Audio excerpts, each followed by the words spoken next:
tardes a todos, bienvenidos. Mi nombre es Ana Presti, asesora inmobiliaria, si los que no me conocen, especializada en inversionistas extranjeros aquí en el mercado de bienes raíces en el estado de la Florida. Y hoy vamos a hablar de un tema fundamental que muchas veces se pasa por alto, que es cómo proteger tu patrimonio al invertir aquí en Estados Unidos. Sabemos que comprar una propiedad en este país va mucho más allá de encontrar una buena ubicación o una renta atractiva. Así que la forma en la que estructures tu inversión puede tener un impacto enorme en tu carga tributaria, en la protección legal de tus activos y hasta en la planificación sucesoral. Por eso he invitado a una experta en la materia, María Fernanda Fersaca. Bienvenida, ella es contadora, hizo su maestría en FAYU y tiene más de 20 años de experiencia como contadora y trabaja con inversionistas extranjeros y nos va a guiar sobre los aspectos fiscales y estructuras claves que todos deberíamos conocer antes de dar el siguiente paso. Así que María Fernanda, bienvenida, gracias por estar aquí. Me encantaría Por empezar. invitarme. Sí. Un placer para estar aquí con ustedes. Gracias, María Fernanda. Encantada de verdad de tenerte y por este tema tan importante que es súper necesario para todos nuestros inversionistas extranjeros y también para los locales de aquí del estado de la Florida. Es Eh, así, esto es un tema sumamente importante, así como lo dijiste, no solamente para los inversionistas extranjeros, nosotros los locales también tenemos que tener en cuenta muchos o- organismos que nos permiten optimizar impuestos y proteger nuestra inversión. Así mismo es. Entonces queremos saber exactamente, y bueno, y la primera pregunta, pásame la primera, ¿cuál es la mejor estructura para un inversionista extranjero que compra su primera propiedad aquí en los Estados Unidos? ¿Hay una estructura específica? No, no existe estructura específica, estructuras existen muchísimas. Ujú. Lo importante es adaptar esas estructuras a las necesidades del cliente. Ahora, siempre recomiendo hacer cualquier inversión que se vaya a hacer en este país, hacerla bajo una entidad jurídica, ya sea una LLC o una corporación o un trust, pero lo que se adapte mejor a sus necesidades. En el caso de una inversión inmobiliaria, recomiendo una LLC por su protección, por su sencillez a la hora de formarla y por su facilidad fiscal, que la podemos manejar de ciertas maneras que benefician al cliente. Exacto, entonces podríamos decir que esta estructura más recomendada es la que protege tanto el patrimonio personal, o sea, y optimizar pues también una carga fiscal y facilitar también la sucesión patrimonial. Correcto. ¿Ok? Va más allá de una simple crear una LLC. La estructura es mucho más compleja dependiendo de las necesidades del cliente, como lo dije. Que hay que estructurarlo y planificarlo correctamente. Ok. Y las estructuras más comunes que hay, ¿cuál sería? Bueno, la más recomendable para un inversionista extranjero es compras tu propiedad inmobiliaria bajo una LLC. O sea, la LLC va a ser dueña de la propiedad inmobiliaria. Y a su vez, la dueña de la LLC sea una corporación extranjera o una entidad extranjera. De Ujú. esta manera, bloqueamos lo que es el impuesto sucesoral y el proceso de sucesión en sí. Ya, Es la manera de protección más recomendable, más no es la única, pero sí es la más recomendable para bloquear la sucesión y el impuesto sucesoral. Ahora, ¿y hay alguna diferencia entre esta LLC, la que es Sociedad de Responsabilidad Limitada, y esta, la de una corporación, la LLC propiedad de una corporación extranjera o un No, trust? son dos cosas diferentes. O sea, la LLC va a ser americana, O- creada, formada en los Estados Unidos, y la dueña de esa LLC americana va a ser una sociedad extranjera, cualquier lugar fuera de los Estados Unidos. Ok, ok. O sea, ¿y qué debemos entonces aconsejarle a nuestros inversionistas o a los locales, como tú lo has dicho? Deberíamos decirle que deben evitar comprar a título personal, que sucede Sí, demasiadas veces, o sea, muchas veces, y es es muy el común peor que error. compren a título personal, pero cualquier inversión que se haga, siempre es bueno hacerlo a nombre de una entidad jurídica. Para nosotros los locales, la única propiedad que podemos comprar a título personal es nuestra vivienda principal, el donde vamos a vivir. Para eso tiene que exigir ciertos requisitos. Ejemplo, tenemos que vivir en ella por lo menos 2, creo que son 2 o 3 años mínimo, Ujú. para que tenga el beneficio de vivienda principal. Y por supuesto, el ser vivienda principal no solamente está protegido legalmente, sino que también tiene beneficios fiscales, pero es la única propiedad que recomiendo que esté a nombre personal, pero eso es para nosotros, los Ok, residentes fiscales de este país. exacto. Solamente para la propiedad donde va a vivir. Ok, Correcto. ahora una cosa, ¿conviene abrir una cuenta bancaria a nombre del LLC? Sí, siempre recomiendo una vez que esté formada la LLC abrir y tenga ya todos sus documentos como Operating Agreement, número de identificación fiscal, abrir una cuenta bancaria y todas las transacciones hacerlas a través de esa cuenta bancaria de manera de mejor protección y que todo esté limpio y transparente ante los bancos y ante la IRS y que no se rompa el velo corporativo en ningún momento. En el momento de alguna demanda o de alguna auditoría, como le dije, todo esté limpio y transparente. Perfecto. ¿Y sabes exactamente qué documento necesita? Esa Es es muy otra sencillo pregunta que abrir una siempre me lo entidad están, me jurídica lo en este están. país. Es simplemente llenar un formulario y copia del pasaporte que esté vigente.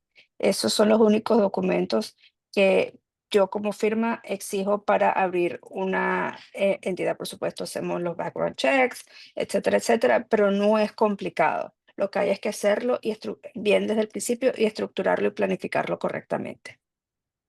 Perfecto. Pásame a la siguiente pregunta. Ujú. Bueno, ¿qué pasa si un extranjero compra una propiedad a su nombre, o sea, a título personal, y fallece? Si es una pareja uno fallece y el otro no, pero fallece uno, ¿cómo afecta eso a la familia, a esa Mira, familia? ese es el tema, yo creo que es el más crítico y el que menos toman en cuenta a la hora de hacer una inversión inmobiliaria o cualquier inversión aquí en los Estados Unidos. ¿Por qué? Porque existe un impuesto, que es el impuesto sucesoral o el estate tax, que puede llegar hasta el 40% del valor del activo al momento de fallecer.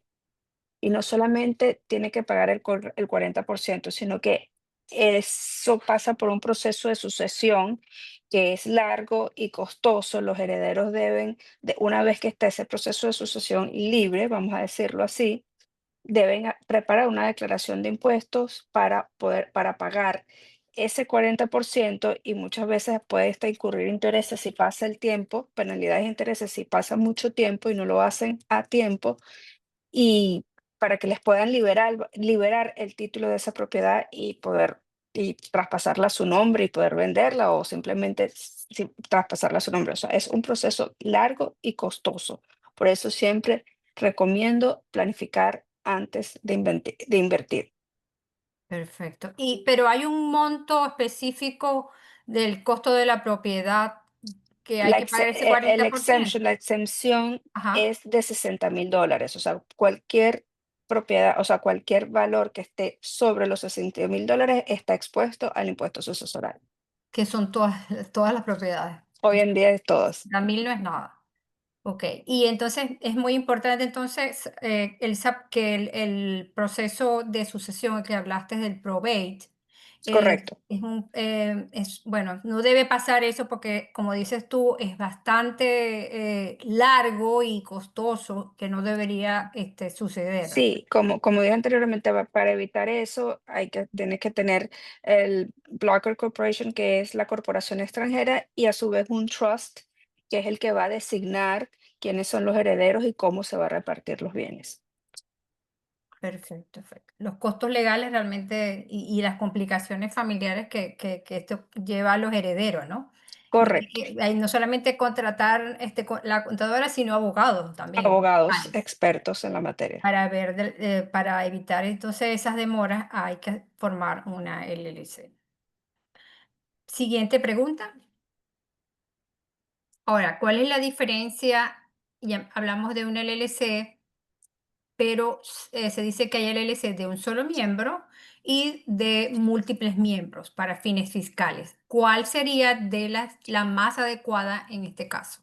Mira, lo que pasa es que las LLC no tienen una declaración de impuesto, vamos a decir, per se, sino que cuando es un solo miembro, por defecto, cuando hay un solo miembro, no hay declaración de impuestos, sino que acarrea a nombre del dueño a nivel personal o a nivel corporativo si es una corporación. Y cuando hay dos miembros o más, por defecto, se hace el formulario 1065, que es un partnership, pero no siempre tiene que ser así. Tú puedes escoger, aunque sea un solo miembro o dos miembros o tres miembros, tributarla como una corporación o como un S corp, que en el caso de los extranjeros no va a aplicar el S corp, pero tú escoges, o sea, la ventaja de la LLC es que tú escoges cómo tratarla fiscalmente según tu conveniencia.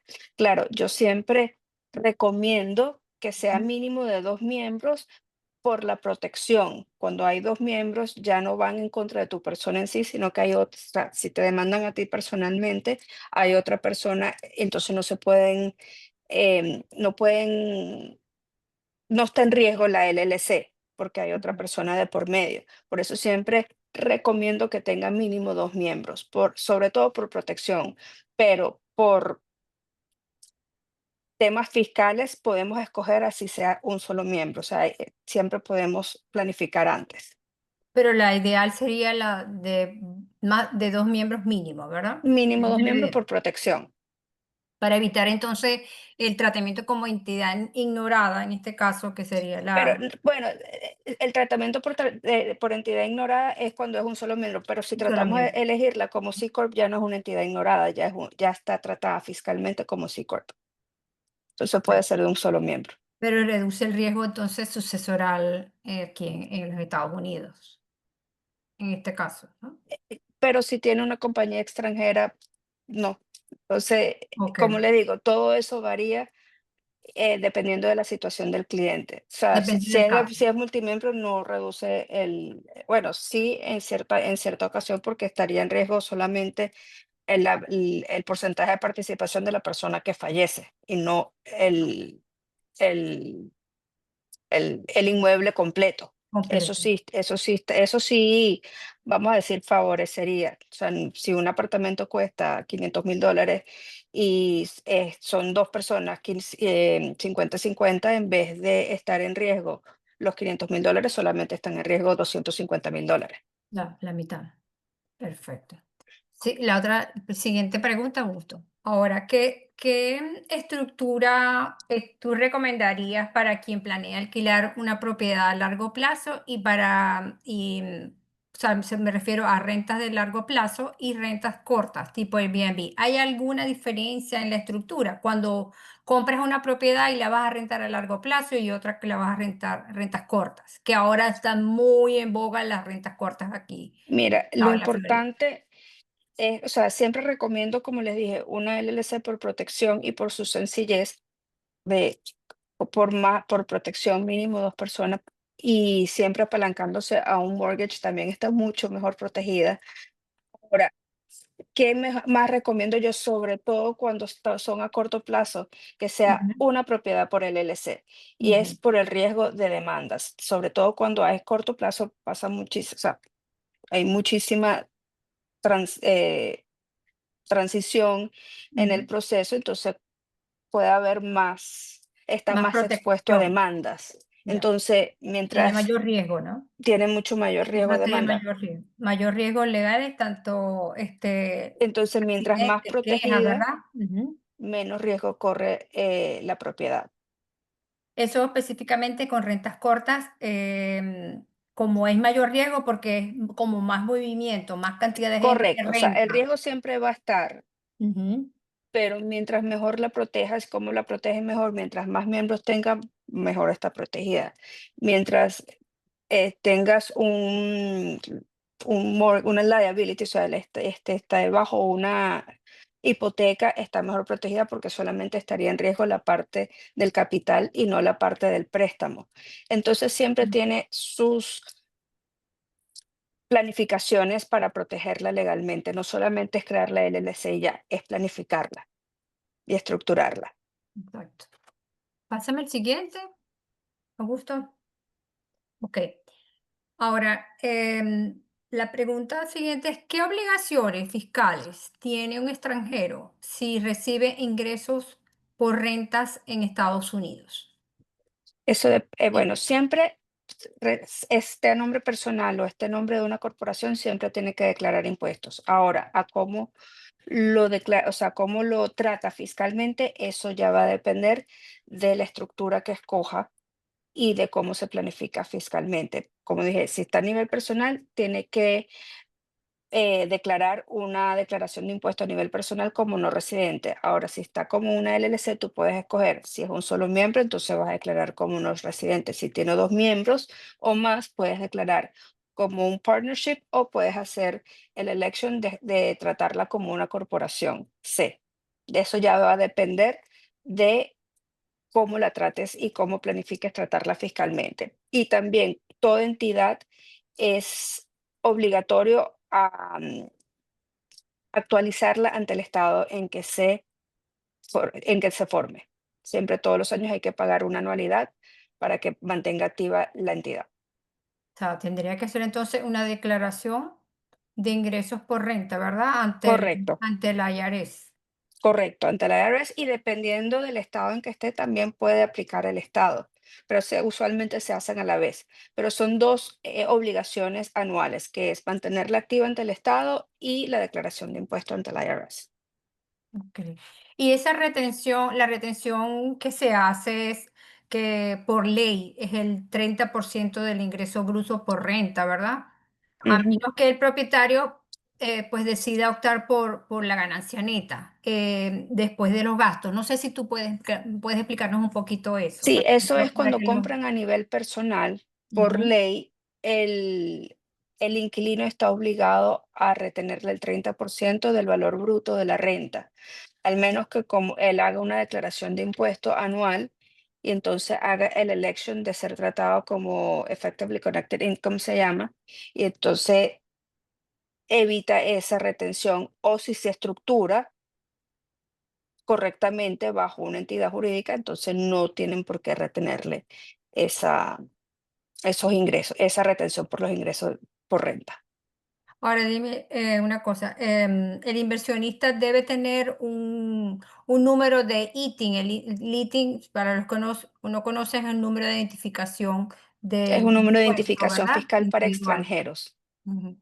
Ella debería de tener ese ITIN. Me imagino que todo eso es parte del proceso para formar la LLC, Eso, en realidad el número de identificación fiscal es para declarar para impuestos ante el declarar. IRS. Entonces Ujú. ese número se aplica una vez que ya recibe ingresos y se haga la declaración de impuestos ante el IRS.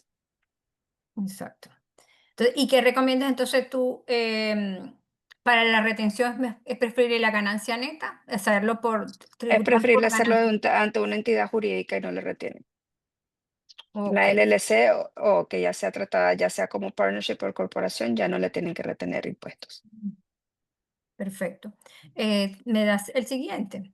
Ahora, ¿me podrías decir con tu experiencia de tus más de 20 años como contadora del estado de la Florida, qué errores has visto tú con más frecuencia en los inversionistas extranjeros y cómo se puede evitar?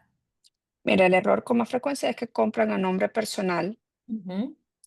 y que no se planifican ni se estructuran desde el principio, sino que después sale más caro.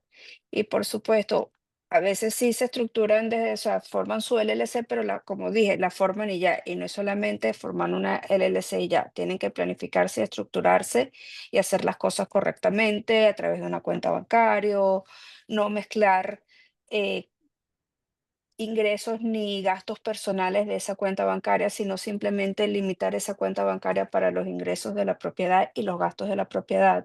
Y eso se llama no romper el velo corporativo.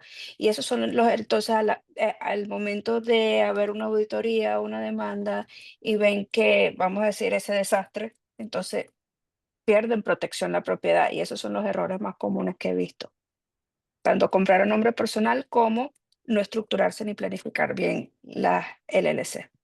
Por eso es que debe haber pues una contadora de por medio, ¿verdad? Para que les guíe a todos los extranjeros que desconocen de todo esto, ¿no? Y Correcto. muchas veces el extranjero que compra a título personal no sabe que tiene que hacer el FIRTA, es una ley Es así, porque no solamente, o sea, hay muchos riesgos a nivel personal, no solamente la desprotección personal y del activo, sino también, obvio, como ya hablamos sobre el impuesto sucesoral, pero al momento de vender hay una retención que se llama FERPTA, que es el 40% del valor del inmueble a la hora de la venta, se lo retienen. ¿Para qué? Para obligar al extranjero a que haga una declaración de impuestos y ahí se determina exactamente cuánto es el impuesto que debe pagar y, por supuesto, es cuando se le devuelven el remanente que ya está retenido. Es como para que ya el IRS tiene su parte en sus manos y bueno, si él demuestra que ha debido pagar menos, entonces le retienen le devuelven el remanente. y en ese caso, entonces ahí tienen que empezar a Es hacer un proceso, meeting es numbers, un proceso que sí, empieza para en la poder declarar. venta. Ujú. Es un formulario, todo un formulario que se debe llenar, unos papeles y cheques que se deben enviar al IRS en cierto tiempo determinado. Una vez que ya todo eso está procesado, entonces se procede a hacer la declaración de impuestos a nivel personal como no residente, pero entonces si la persona no tiene ITIN ya no tiene ITIN, entonces empezamos a hacer el Mm. proceso del ITIN, con lo cual puede tardar. Entonces es un proceso que puede tardar hasta 2 y 3 años. O sea, creen que es enseguida, pero no. Es preferible evitar todo esto y hacer, como digo, las cosas bien desde el principio. ¿No? Y tienen que saber tener, o sea, una buena contadora porque de pronto se equivocan en los formularios, porque hay tantos formularios, son diferentes Correcto. para diferentes cosas. Entonces, a veces hay equivocación con... Entonces, lo que podrías recomendar a los inversionistas extranjeros y locales, en conclusión, ¿qué podrías decir? Planificarse. Planificarse desde el principio y estructurarse con un buen contador, un buen abogado, todo un equipo, alguien que sepa. Y Perfecto. que tenga experiencia con inversionistas extranjeros, por lo menos. Exacto, perfecto. No sé si hay, bueno, yo creo que terminamos el día de hoy. Déjame ver si hay alguna pregunta. Si hay alguna pregunta de los participantes, pues pueden hacerlo, pueden levantar su micrófono y hablarlo y decirlo, o simplemente me lo pueden escribir. Igual estamos a la orden, cualquier cosa las puede dejar y me lo pueden hacer por su lado. Ujú.